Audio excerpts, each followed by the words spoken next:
Meaning of divvy. divvy, Divvy.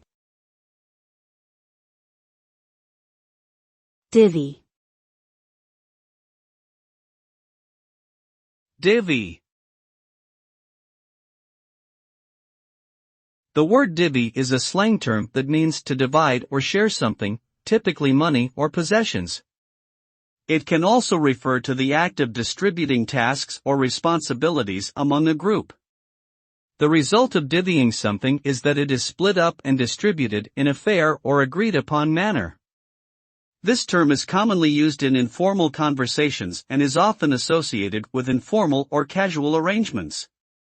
Divvying can be beneficial in situations where there are limited resources or when cooperation is necessary to achieve a goal.